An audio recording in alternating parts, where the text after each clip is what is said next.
Seu filho fica doente de vez em quando? Faz um tempinho já que não fica, graças a Deus. Amém. Que permaneça saudável. Mas crianças ficam doentes. Sim. Natural. Né? Se você cuida, zela, leva no médico e tal, e dá vacina, não sei o quê, a proporção... A probabilidade. A probabilidade dessa criança permanecer saudável... É muito grande. grande. Uhum. Mas se não tem ninguém cuidando dessa criatura, se não tem ninguém ali zelando por ela, a chance dela ficar doente é maior. Fora as questões socioemocionais. A dor do abandono, o trauma. A maioria das pessoas acha que as crianças que estão para adoção são vítimas de abuso e violência. Tira outro mito. Não são. Segundo o mito de hoje, jogado fora. Quebrado, né? A maioria das crianças que estão para adoção são vítimas do que a gente chama de negligência. O que é negligência? Cabe tudo aqui. Não tinha comida em casa, não ia para a escola, não tomou vacina, não ia no médico, ficava abandonado em casa por vários dias, porque a mãe, sei lá, o que ela foi fazer. Enfim, isso é negligência. As crianças, a maioria absoluta é vítima disso. Violência e abusos é uma menor parte. Então, essas coisas que eu disse aqui são retratos do quê? Da pobreza também. Uhum. É uma mãe que, sei lá por que razão, ela precisou sair para ir trabalhar e precisou deixar seus filhos sozinha. E ela não teve como fazer diferente. Ela fez o que ela podia de melhor, na maioria dos casos. Ela não tinha o que dar de comer. E aí ela deu o que tinha. E aí ela perdeu tudo na pandemia e foi morar na rua com a sua família toda. E ela não tinha o que fazer. Então, assim, são muitas as realidades do nosso país. E o Brasil, infelizmente, é muito desigual. E aí essas crianças, se essa família não se estrutura, se não consegue políticas públicas para dar conta dos seus filhos, o Estado precisa dar conta deles, né? A gente quando vê uma criança no farol, todos nós, por menos preconceituosos que sejamos, a gente fala, cadê a mãe? Não, ninguém fala, cadê o pai? Cadê a mãe? Ninguém fala, cadê o pai? Eu nunca nem ouvi essa frase, cadê o pai dessa criança? Não existe. Cadê a mãe dessa criança? Porque isso também é um preconceito. A culpa é da mãe. A culpa é da mãe. Ela é que engravidou de qualquer um. Ela é que largou esse filho por aí. Ela que não soube escolher o marido. O problema é que esse cara, o qualquer um, também abandonou ela. Né? Ele também não teve responsabilidade para com ela. Perfeito. Então, aí a gente vai entrar numa outra pauta. A gente pode fazer outro dia. Aí, doutora, vai ficar aqui. A senhora já me deu até um ganchinho. Essa questão que a senhora está falando, a gente está na medida protetiva. Exato. Exatamente, né? E aí, quando é que o Estado, digamos assim, ele interfere para isso? Ele pega uma pessoa específica que julga tudo isso, você não está cuidando direito. Eles vão lá simplesmente pegam assim a força. Como é que trabalho funciona do Conselho isso? Tutelar. Todo mundo já ouviu falar do Conselho Tutelar, Sim. né? O que o Conselho Tutelar faz? Ele recebe denúncias de maus tratos ou de maus tratos. Aqui eu estou falando tudo isso, tá? A criança chegou na escola. A escola é o maior foco de denúncia. A criança chegou na escola e desmaiou de fome. Exemplo clássico.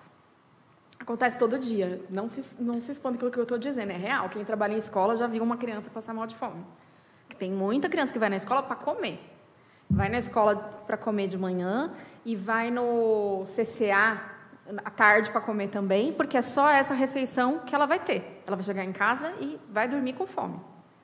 Então, essa é a realidade. Aqui em São Paulo, essa é a realidade de todas as periferias, seja a Zona Norte, Sul, Leste, Oeste. Você vai ter... Onde tem CCA? Não tem CCA nos jardins. Nunca nem ouvi falar. CCA tem nas periferias. Porque a criança precisa tirar ela da rua e ela precisa comer. Então, ela foi na escola comer, ela foi no CCA comer e ela voltou para casa. Então, a escola recebeu lá uma criança que, sei lá, desmaiou de fome. Ela denuncia, ela é obrigada, né? Nem que ela não queira, ela tem que fazer. Ou, sei lá, a criança chegou no hospital, passou mal, chegou no hospital, foi diagnosticada com desnutrição grave. Acontece toda hora, tem que notificar. Aí notifica o Conselho Tutelar, isso vai parar num juiz da infância. Todos os fóruns aqui em São Paulo têm vara da infância. E aí, esse juiz vai dar a medida protetiva, que é o que a Lei falou. O que é isso? Ele vai proteger essa criança, enquanto Estado, porque a família não conseguiu protegê-lo. Isso é na primeira denúncia que houver daquela criança ou Não. tem um... Eles vão tentar entender, né? Entendi. Eles vão lá, vão tentar entender. A criança está sem comer porque a senhora está desempregada, vamos providenciar aqui uma cesta básica. Para isso tem os CRAS, vocês conhecem, todo mundo já ouviu falar no CRAS e CREAS. Né? Todo mundo conhece essas nomenclaturas. Eles cuidam disso. Você vai lá no CRAS e fala, eu preciso de uma cesta básica, eu estou passando fome, meus filhos estão precisando. Eles vão te arrumar uma cesta básica. Mas eles também vão dizer que você precisa arrumar um emprego. Eles vão dizer que você precisa se qualificar, se o seu problema é de alcoolismo ou de drogas, eles vão tentar te colocar num programa, num CAPS, em alguma coisa para você se tratar do seu vício, porque é uma doença também. Sim. E você precisa tratar disso. E o CRAS, o CREAS, o Conselho, eles vão monitorar essa família durante um tempo para que ela tente se reorganizar. Então não é de imediato que eles vão lá e pegam, né? Não, precisa ser uma reincidência. E aí, quando leva, também não vai para adoção direta. A criança, segundo a lei, ela não pode ficar mais do que 2 anos no acolhimento, aí ela tem que ir para adoção. Então, tem um prazo para que essa família se reorganize. Eles têm que ajudar. E precisa existir política pública para ajudar a família a se organizar. Mas nem sempre elas vão se organizar. Esse ato de tirar a criança da família, é o governo que toma essa atitude? O judiciário. O juiz que toma essa atitude de... a gente já tentou todas as medidas que não está dando mais. É o judiciário baseado em quê? Baseado nos estudos que são feitos. Então, existem psicólogos e assistentes sociais, tanto no CRAS, no CREAS, quanto no fórum, que vão analisando, e vão fazendo relatórios, e vão analisando a situação dessa família. E aí, assim, já passou um ano, todo mundo deu todas as oportunidades para essa família se reorganizar, para esse marido alcoólatra se tratar, para essa mãe drogada se tratar, ou para conseguirem um emprego, mas não para em emprego, ou para conseguir uma bolsa aluguel, mas não para na casa. Sim. Várias coisas são várias tentadas. Situações. Tem muitas políticas públicas.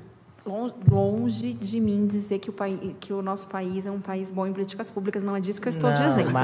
Mas temos, existem, né? Existem. Não somos também o pior, né? Mas tem lá um monte de coisa que dá para procurar fazer. Sim.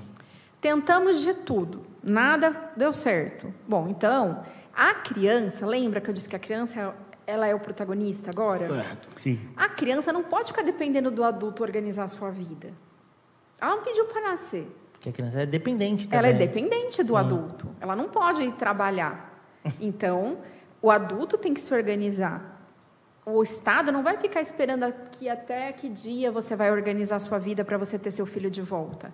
Porque a criança, a lei diz que a criança tem o direito de viver em família, não na família biológica. Certo. Ela tem o direito de viver em família, em uma família. Que é diferente, né? Muito diferente.